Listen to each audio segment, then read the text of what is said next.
Bonjour à tous, elles alimentent régulièrement nos sujets de conversation, les pensions. Quelles sont les avancées en la matière? Qu'est-ce qui a changé? À quoi devrons-nous nous attendre? Faut-il économiser, mettre de l'argent de côté? Ou pouvons-nous tout simplement dormir sur nos deux oreilles? Le ministre fédéral des pensions, M. Daniel Baqlen, est notre invité aujourd'hui. Bienvenue, Monsieur le ministre. Beaucoup donc de matières à évoquer ensemble. L'évolution démographique, le vieillissement de la population font que certains ont vraiment tendance à tirer la sonnette d'alarme. Est-ce la fin du système de pension légale? Sûrement pas. On vise au contraire à renforcer le pilier légal des pensions. Mais on ne cache pas qu'une réforme structurelle fondamentale est indispensable aujourd'hui pour garantir justement un système de pension performant pour les générations futures, pour les enfants, pour les petits-enfants qui seront en charge de financer les pensions demain. Et donc il faut une réforme importante sans laquelle effectivement le système serait progressivement en péril. Et donc on doit effectivement réformer, c'est ce que nous faisons, en relevant notamment les âges et en faisant en sorte que progressivement on travaille un peu plus longtemps pour garantir la soutenabilité financière du système, tout en assurant une performance sociale du système. Alors justement, parlons des mesures prises par le gouvernement. Quel sera l'âge de la pension? Alors on a relevé, le Parlement a déjà voté le relèvement des âges, comme dans la plupart des pays européens d'ailleurs, on a rarement raison tout seul. Et donc dans tous les pays européens, le standard progressif devient 67 ans. C'est d'autant plus important chez nous que l'âge moyen de sortie du travail en Belgique est le plus bas d'Europe, il est de 60 ans.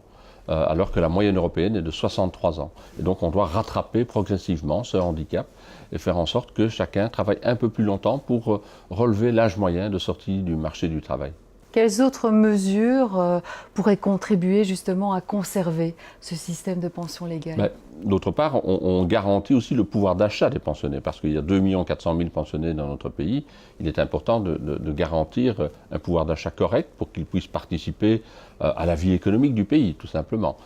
Et donc, on fait en sorte de relever progressivement les pensions minimums pour faire en sorte qu'on atteigne le minimum, et notamment le seuil de pauvreté européen. Donc on relève progressivement chaque année les pensions minimums pour augmenter les pouvoirs d'achat. Et puis aussi, on va beaucoup travailler sur la transition entre la période d'activité et la période de repos.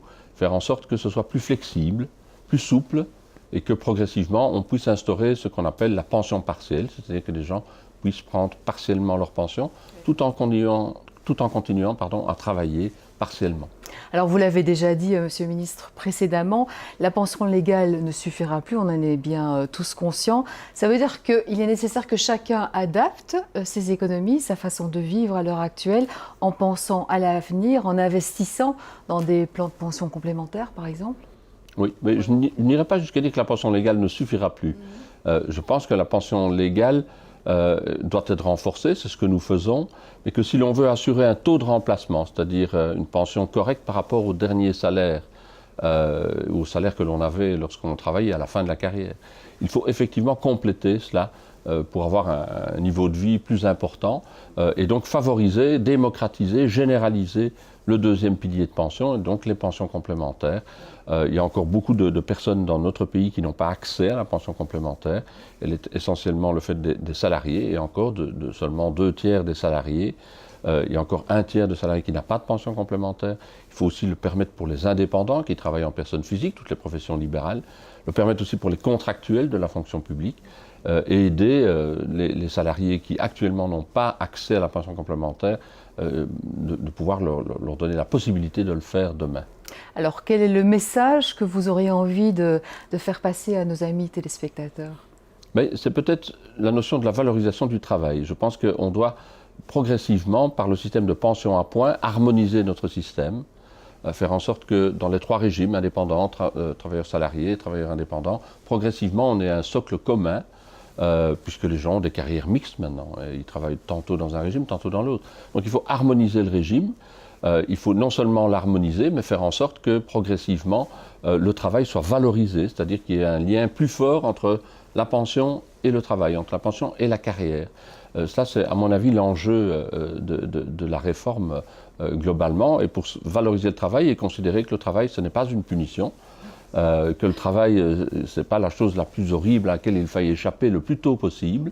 Donc il faut améliorer les conditions de travail en fin de carrière, bien entendu, mais faire en sorte que l'on puisse effectivement participer à l'activité plus longtemps pour garantir un système pour les générations futures, pour nos enfants et nos petits-enfants. Merci beaucoup, Monsieur le Ministre, d'avoir répondu à nos questions. Je vais quand même vous souhaiter bon travail. Voilà.